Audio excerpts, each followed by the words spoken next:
घना अंधेरा जंगल, आसमान में काले बादल गरज रहे थे। हवा इतनी तेज चल रही थी कि पेड़ों की शाखाएं आपस में टकराकर अजीब आवाजें निकाल रही थीं। उसी जंगल के बीचों बीच राजा विक्रमादित्य अपने कांधे पर बेताल को उठाए चुपचाप आगे बढ़ रहे थे। बेताल अचानक हंस पड़ा। उसकी हंसी सुनकर आसपास बैठे उल्लू उड़ गए।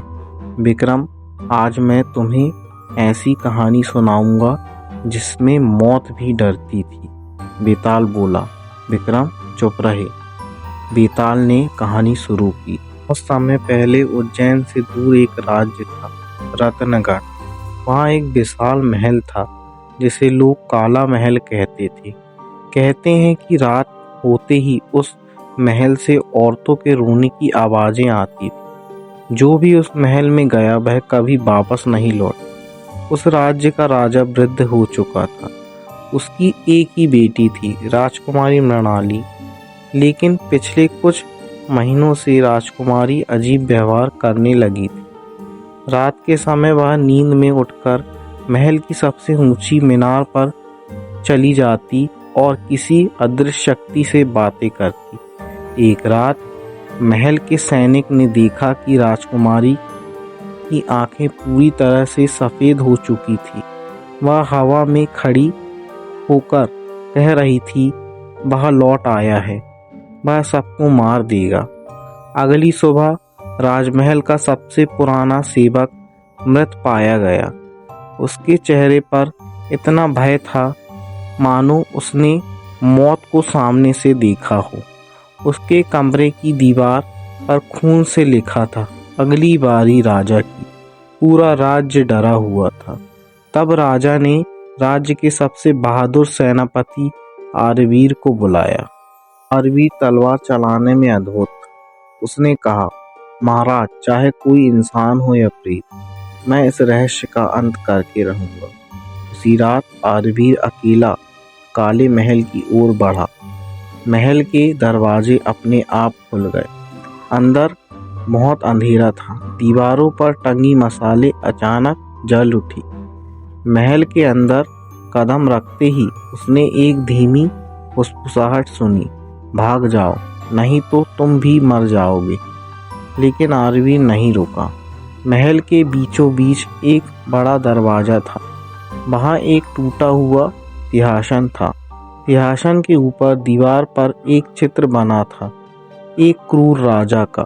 उसकी आंखें इतनी जीवित लग रही थी जैसे वह अभी बोल पड़ेगा। अचानक पूरे दरबार में ठंडी हवा चलने लगी। मसाले बुझ गईं और अंधेरे में किसी के पैरों की आवाज़ गूंजने लगी, टक टक टक। आरवीर ने तलवार निकाली। तभी अंधेरे से एक बूढ़ी औरत निकली। उसके बाल बिखरे हुए थे और चेहरा झुर्रियों से भरा था। तुम यहाँ क्या कर रहे हो? उसने कांपती आवाज में पूछा। मैं इस महल का रहस्य जानने आया हूँ, आरवीर बोला। बूढ़ी औरत की आंखों में डर भर गया। यह महल श्रापित है। यहाँ राजा विकृत की आत्मा भटकती है। उसने अपनी शक्ति के लिए सैकड़ों लोगों की बलि दी। मरने से पहले एक तांत्रिक ने उसे श्राप दिया कि उसकी आत्मा हमेशा इस महल में कैद रहेगी। लेकिन अब वह फिर से जीवित होना चाहता है और राजकुमारी उसी आत्मा के कब्जे में है। इतना कहते ही अचानक बूढ़ी औरत गायब हो गई। आरवीर चौंक गया। तभी उसके पीछे किसी ने फुसफुसाकर कहा, तुम बहुत देर से आए हो। वह पीछे मुड़ा, लेकिन वहाँ कोई नहीं था। अचानक ऊपर की मंजिल से चीख सुनाई दी। आरवीर दौड़ता हुआ ऊपर पहुंचा। उसने देखा राजकुमारी मृणाली हवा में लटकी हुई थी। उसके बाल हवा में उड़ रहे थे और आंखें खून जैसी लाल थी। वह डरावनी आवाज में बोली, राजा विकृत वापस आ गए हैं और इस राज्य में मौत का राज्य होगा। अचानक उनके पीछे काला धुआं इकट्ठा होने लगा। धुएं से धीरे धीरे एक विशाल आकृति बाहर आई। उसकी आंखें आग की तरह चमक रही थी। वह राजा विकृत की आत्मा थी। आरवीर ने तलवार उठाकर हमला किया, लेकिन तलवार आत्मा के आर पार निकल गई। तभी आत्मा ने अपना हाथ उठाया और आरवीर हवा में जा गिरा। पूरा महल कांपने लगा, दीवारों से खून बहने लगा, हर तरफ चीखें गूंजने लगी। राजा विकृत हंसा, सदियों बाद मैं फिर लौटूंगा। तभी आरवीर की नज़र एक पुराने ताबीज़ पर पड़ी जो राजकुमारी के गले में था। उसने बूढ़ी औरत की बात याद रखी। उस आत्मा की शक्ति एक काले ताबीज में कैद है। आरवीर ने पूरी ताकत से छलांग लगाई और ताबीज को खींचकर तोड़ दिया। महल में भयानक चीख गूंज उठी। राजा विकृत की आत्मा तड़पने लगी।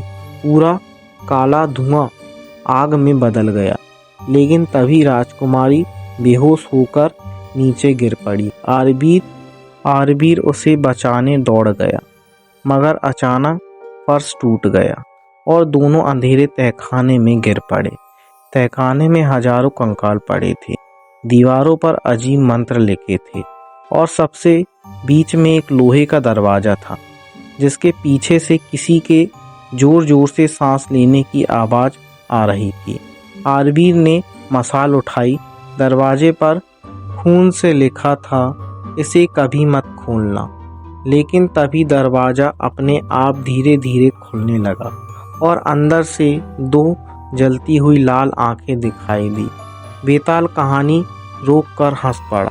तो विक्रम बताओ, उस दरवाजे के पीछे कौन था और बूढ़ी औरत सच में कौन थी? राजा विक्रम बोले, दरवाजे के पीछे राजा विकृत का असली शरीर था, जिसे तांत्रिक शक्तियों से जीवित रखा गया था, और वह बूढ़ी औरत और कोई नहीं बल्कि उसी तांत्रिक की आत्मा थी जो श्राप को टूटने से रोकना चाहती थी। बेताल जोर से हंसा। तूने फिर सही उत्तर दे दिया विक्रम। इतना कहते ही बेताल उड़कर फिर से उस पेड़ पर जाकर लटक गया।